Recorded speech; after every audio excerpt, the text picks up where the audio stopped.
going to hold primaries. So a few years ago, we had a primary election for our state House representative, who is now Shelby Slauson. The person who was the incumbent was a local dentist, I believe, who was taking a somewhat moderate stand about public education, supporting public education, and he had challengers from further right on the Republican spectrum, and it was amazing. I went to a rally to hear these candidates speak before the primaries, and there were 7 challengers for this position who were challenging the incumbent who was running for re-election. But you had all these other people who were challenging him from a different perspective. They were saying, they were claiming to be more conservative and giving examples of why they were more conservative and more representative of the district, basically. So we had a primary election where we went and voted across those 7 potential Republicans who could fill our state House seat. That's a primary. And basically what it's doing, it's getting down the field of candidates to just one representing your party. Because you can imagine what would happen if you had 1 Republican and 7 Democrats running in a general election. The Republican would get all the Republican votes. The Democrat vote would be fractured among those 7 different candidates. So both parties have a vested interest in fielding 1 candidate for each race. How that's determined now is by the people through a primary election. So in your reading that you did, you noticed that our first Republican U.S. Senator, John Tower, was elected because during this special election, he was opposed. He's 1 Republican versus, 37 Democrats or something like that were on the ballot. And so it was very likely that he was going to win because the Democrat vote was fragmented like that. Mm. Yeah. So we're getting down to 1 certain candidate to run for that office. So it's these primaries that are run by parties determine the party's candidate for the general election. Who's going to be the person representing their party during the primaries. So, like a few years ago when Shelby Slauson was contesting the seat that was held by the incumbent, after that election, nobody held a majority. So the first round for this primary election, nobody got 50% plus 1 of the votes. Everybody had fewer than 50%. So we had to have a runoff. You think about the runoff is held between the top 2 candidates receiving the most votes in the primary. So you only have 2 candidates. One is going to get the majority of the votes over the other. One will get 50%. So you have to have a majority of the votes behind you in order to represent the party. Right? Yeah. How do both parties get less than 50%? Well, because we have a system where you either vote in the Democrat or Republican primary. So that can happen in either one or both the same year. Mm-hmm. And this primary system is actually one of those progressive era reforms in the early 1900s, like private voting, where you didn't take that piece of paper and put it in a barrel. It was private and you went to a booth. That was a progressive reform. Another progressive reform was, let's allow people to choose their own candidate they want to see running in the election. Instead of what was happening before that, and continued to happen a little bit since, is where party leaders would get together in a caucus or meeting, and they would meet and determine these are the candidates we like, and this is who we want to run for the office. So it was kind of behind closed doors. People didn't have an idea of how this was happening if you weren't privy to this information. So it took it out of the hands of just the few and put it in the hands of the many so that we could vote on what candidate we want to see represent the party. Okay. So you can see here The sign says no Democratic voting, so this is a primary election place, but they don't have Democrat voting at that location. Democrats would have another location. This happens in some places where you have to look it up online. Okay, where are the Democrats, where are the Republicans, in two different locations. Sometimes they're in the same building, but one party's in the front, and one building you have to walk around to the back. Sometimes I've walked into a school gym before, and I just go to one of the tables that's set up like these two. So I went over to one table, and the other party was at the other table. It depends on how they set it up. But when you go into the poll to vote in a primary, you have to pick a party.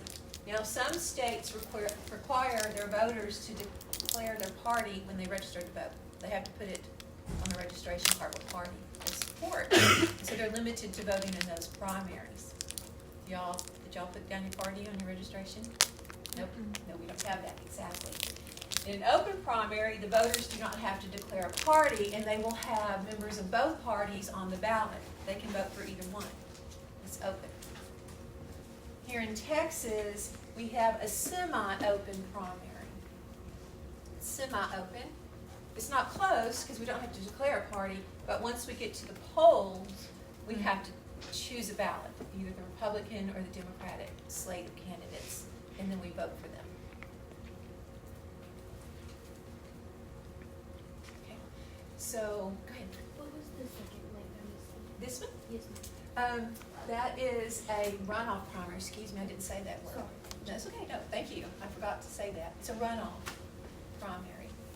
You did. Oh, I did? Oh, okay. So in a runoff primary, you only can vote in that runoff if you voted in that party's primary. Or not at all. So, yeah, you can't go vote in a Republican primary in a Democratic runoff. So it has to be the same. So that's This is for like deciding like who's gonna run for governor or who's gonna run for whatever. right. So does it work the same way like for the president, like at the national level? Because they have primaries. Yeah, they do. But the president, it's got to be more complicated than that, right? Yes, ma'am. Yes, because you have the electoral college, and so Right. we do So have. the electoral college is involved in the primary at the national level. Well, what the primaries do is whoever wins the primaries, or how many votes you get in the primaries, that determines the number of delegates that you will have supporting you when they go to the national convention. Okay. Yeah, and So just because you win the primary doesn't mean you win the Republican vote? It does, or no? well, in your state, Right. right. But of course, that's for the primary. That's for the person on the ballot. But then you have to go to the national convention to make Mhm. that official nomination. Okay. Okay. Yeah. Okay. So basically, whoever wins the most states in the primaries is probably going to win the national convention. Correct. Okay. And in fact, the two parties, they have a system where they have a certain number of delegates, and they have a certain number of delegates that you have to reach in order to be the party's candidate. So Mhm. that's why when Biden stepped out, he released his delegates that had accrued because of his winning primary elections, the Democratic primaries. Mhm. And then those states, those people, delegates in the states had to decide, are we gonna go for Harris or, Mhm. and sometimes the people who are running, like, oh goodness, who dropped out before Biden? Some of them said, I am releasing, Mhm. what's her I know who name? you're talking about. Nikki Haley? Yeah. Yes, Nikki Haley. Yes, Nikki Haley, I don't know She why I said could it, think I of her didn't name, say thank it. I you. just heard her. Yeah, exactly. When she dropped out, she released her delegates to Trump, right? She said, this is who I want you to vote for. So sometimes they do that, Yeah. yeah. Okay, so if like let's say the state wins, let's say for Trump, let's say this Texas is gonna go for Trump, and then they go to the national convention. So is it like a delegate from Texas is the one who votes for Trump there at the Oh, national yes. convention? And we have, So could it be like the electoral college where they vote for the other person? So they have to vote for that person. some states say you have to, Uh-huh. we don't, most of them Okay. don't, but that's called a faithless elector. Right. Or something like Right. a delegate, right? Right. Because being a delegate to a national convention is a really big honor. Mm-hmm. So these people. So they're gonna vote that way. I just didn't know if like that happened. Uh, Well, it does, Mm-hmm. but very unlikely, Mm-hmm. right? Because the people who attend the state conventions and want to be delegates to the national convention, they are out there hitting the pavement, they're giving campaign contributions, they're active in numerous elections. Mhm. They are signaling to the party leaders, pick me, Mhm. pick me for the national convention. So they put a lot of time, effort, Yeah. money. So, yeah, you're not gonna go and then. Yeah. Yeah. I just didn't know. I don't if think so. Unless you want to become very unpopular. Yeah. Yeah. Okay, that's what we do. So the second type of elections are the general election, where you're actually selecting the candidate who will fill the seat. Major state officials are elected in November of even-numbered years. We're doing now, which makes sense. You're here in state government. In January, we're going to have the convening of our 89th legislative session. So we're electing those representatives to go to the state capitol and represent us. Even numbered years, so our state house and our members of Congress in the House, we elect them every other year, even numbered years. We talked about this before. Local elections often occur at other times with low voter turnout. For example, Stephenville city elections are usually in May.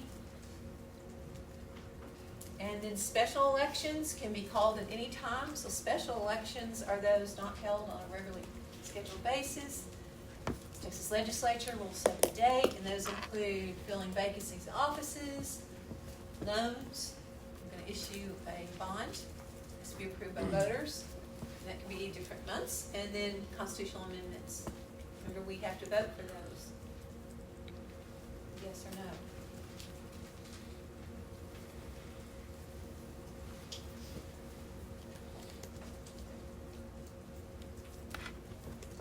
Okay, this is some of the same information I had on the earlier slide. I just realized when I was going over this morning.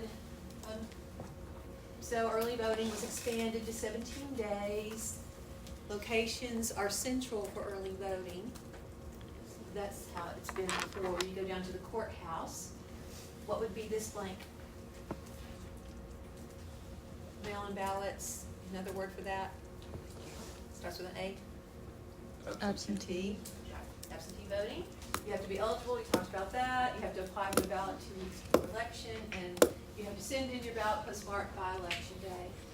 This image of these graphs, these bar graphs, show you the increasing participation in those early votes.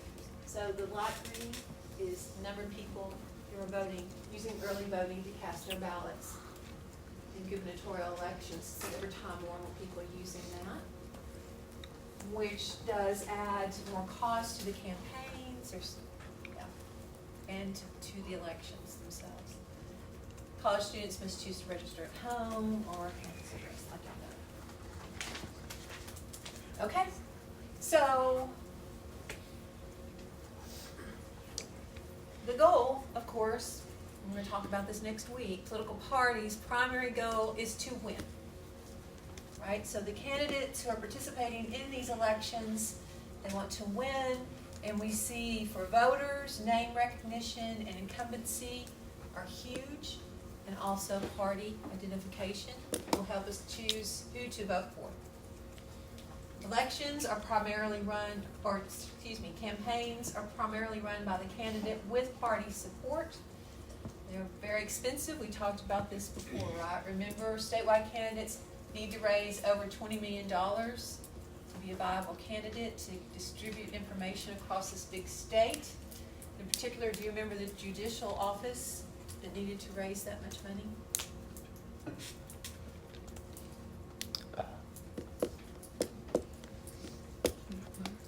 The Chief Justice of the Supreme Court, Texas.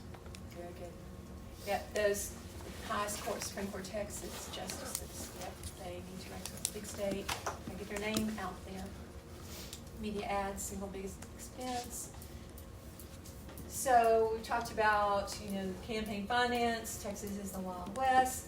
Yet, in the early 90s, the legislature created the Texas Ethics Commission to give us some kind of oversight on how much money is being collected and spent by candidates. Have we already looked at this? Mhm. We look at Abbott? Okay. I thought we did before, yes. So that's state level. The Texas Ethics Commission is collecting state level information. The Open Secrets website is more for federal candidates. And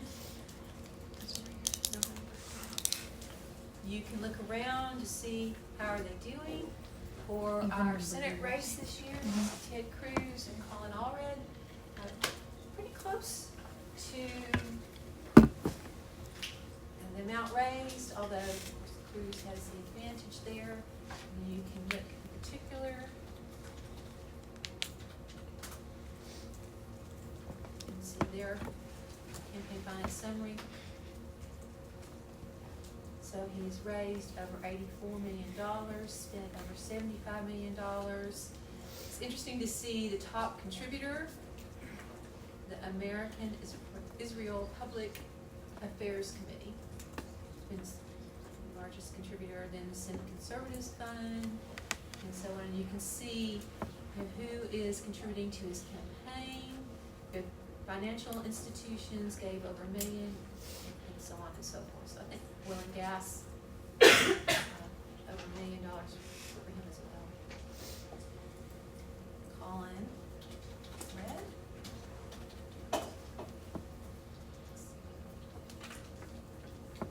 Not quite as much as far as major contributions, but raised, you see 78 million, spent 76 million, pretty close. I think it's interesting, J Street PAC is one of the highest contributors, and they are an organization, member PACs, political action committees that collect funding. They're more for peaceful resolution Israel-Gaza conflict. So it's interesting to see this polarization of issues so clearly in the support that our candidates are getting. University of Texas, oh my goodness. American Airlines, AT&T are supporting. In general, larger corporations will support both candidates, at least a little bit, just in case something unexpected happens, and they don't want to be in the bad graces of whoever wins. So I think it's interesting. Okay, we're seeing some difference here in those two candidates. Mm-hmm. That's kind of weird that you're going to support both. Yes, but if you're a corporation, Well, then why not just don't support either? I mean, it Oh, cancels no. it out. Yeah, but like, okay, but if I'm a governor and they're supporting me and the other person, then they're not very loyal. yeah, well, that's a really good point.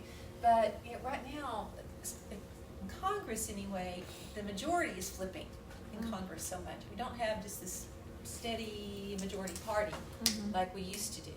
And so I think that maybe leads to more of that hedge our bets kind of thinking. Yeah. But here in Texas, maybe not so.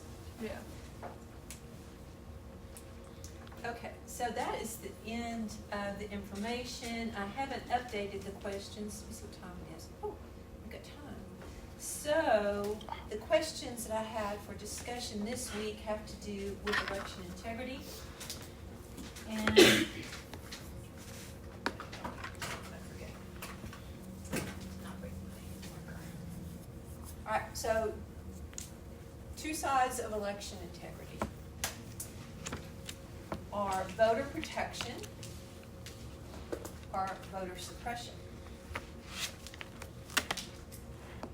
So did those two sides make sense to you?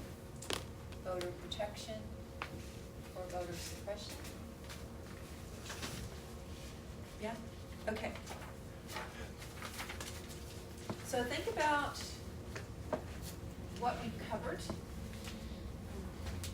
these two lectures. Voter protection, voter suppression. Think about our election systems here in Texas. Would you argue that the policies that we have in place are more aligned with voter protection or voter suppression? So I want you to think about those two. And protection over here, suppression over here. All right? Think about that, and can you give me any kind of substance that would support voter protection, voter suppression. Okay, thanks, yes. The voter ID Uh-huh. requirements. Like, Could be suppressive, yes, ma'am. okay, because, Because it, requires them to have certain stuff and it can inhibit certain groups of people from voting. thank you. Okay, good, thanks. I'm gonna do a yes, but but it could also protect it, cause like, what if people are stealing identities and stuff, and if you have to prove like that this I'm actually who I'm saying I am, then it's protecting your vote. Especially in Texas, we have a lot of immigrants coming through here, so there's a high possibility for our votes not to be valid because a lot of immigrants can go in and vote the opposite way. There's only 2 language options, English or Spanish, whenever you're voting. Huh. Voters, okay, thank you, yep. So we spoke something different. Is it only certain counties for Spanish? That's the Yes. population? Yeah. Yes, so if That you, was enough for Spanish, so I could do English or Spanish. Okay. Whenever I voted, they asked me. okay, Yeah. good, yeah. So if the county has over 5% of a language spoken at home that's not English, then they have to have the ballots in that language. But what if, What if you're less than 5%? exactly, Yeah. yeah. That's a really good point. Okay, great. I would argue that there is voter protections because of the absentee mail-in system, and it protects the people that cannot come to the polls because of disabilities. Okay, very good. I think Texas is protective for voters because we keep a paper trail of ballots. So if something happens, they still have records. Good points. Yes, okay, thank you. I also believe like there's part of the protections and stuff that they let you register to vote while you get your ID or while you get your license, cause a lot of young people aren't really, when you're like 16, you don't really know how to go do that, so then they allow you to do it while you're getting your license. Makes it easier for when you turn 18, one less thing for you to do. Cool, okay, a lot of voter protection, good points. How about voter suppression? Some more? Yes, thank you. Going off of the like mail-in ballots, if you don't do everything exactly right, they're gonna count your vote out. So that's kind of on the side of they're suppressing the votes. Okay, super, thank you. But at the same time, like, that's how they're protecting you through your mail-in vote, because they can't physically see that, oh, you match your ID, so you have to fill out everything just so that then it proves that you are who you are. Yeah, and But they're they covered. changed it. They changed it to where that if you made a mistake, they would notify you of your mistake and allow you to fix it. Yeah, and they have to cover themselves because after all the stuff with the 2020 election and the mail-in ballots, like they got a lot of flack back for that. So they have to make stricter regulations that way they don't get that sort of bad press. But then, yeah. Okay, good, thank you. Somebody over here? Oh, thanks. This is kind of one with the mail-in ballots, but with like the disability and stuff, like if they did have to go get like stuff renewed, like I know you talked about your mom, so like that would be hard for them if they didn't have like somebody to go and take them, like if they were on their own, like how would they go vote then if they had to like go get all that stuff done? Thank you. Yes, thanks. For suppression, I have like the closure of so many polling locations, and then also rerouting polling locations to central areas. Thank you, Colin. Good. All right, yes, sir. Almost with that, it can very easily, they can be strategically placed around the voters that the politicians want. Oh. So, you know, you'll put a voting center, like we have, where I'm from, you know, there's several in the nice parts of town, and there's one. You know, nobody's gonna really wanna go to the one everyone wants to go to. So you're kind of saying, I want these people to come vote, but not. So interesting. Thank you. Matthew? I remember you stated that sometimes if you want to prove your eligibility to vote, it sometimes costs money, like just going to get an ID. Yes. Maybe that's something some people aren't able to afford. Right. Good point. Thank you. Do you have to pay for it if you already have a different form of ID? Like you have a birth certificate, right? Right. So just But the given? Texas ID that my mother got is, If you get a new like driver's license and stuff, you have to pay for it as well. True. I wonder if she was on Medicaid or something might be different, but I don't know. Okay, anybody else? Thank you. Yes. For suppression of the restrictions on the voting hours, while it might be 7 a.m. to 7 p.m., there are some people who work during those hours and can't actually go out and vote. So it limits like those people that have to have those kind of jobs. Good point. Can't get your chance to vote. I'm gonna hop over to Montana real quick. I could argue that that's also protection, like with everything going on in the world right now with ballot boxes burning down and all the crime rates already skyrocketing, with having the poll locations in central locations, having polling and voting curfews could actually be a protection for the voters that are in the area. Good points. Okay, go ahead.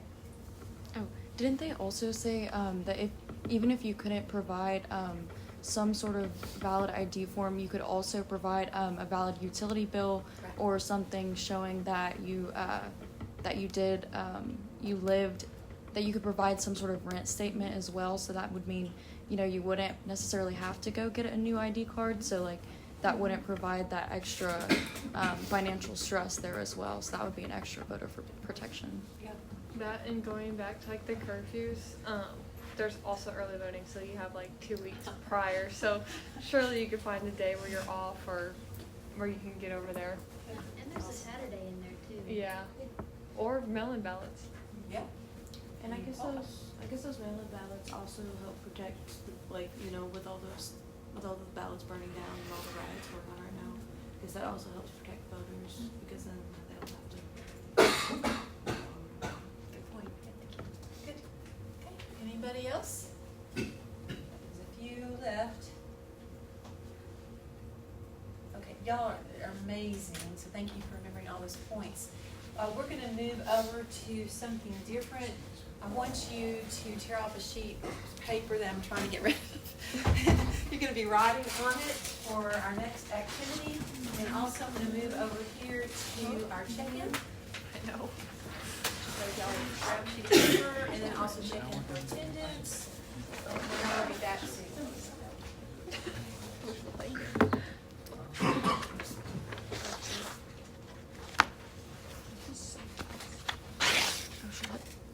I know, it's like a speed.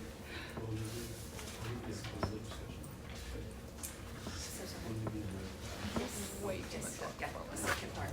I don't know why I haven't That's been. so Oh, I'm like eating it now. Me. You think this is that big? Listen, at home, I've almost like this big. I love this stuff. Huh? Yeah, this is the best. Oh, it's good for your eyes too. I put it all over. I love aquaphor. One of those girls. Getting a pen, not I get distracted so easily. That's so mean. If you're a US citizen, are you just down? Well, it's not the FTC, it's up to you, they can be in a different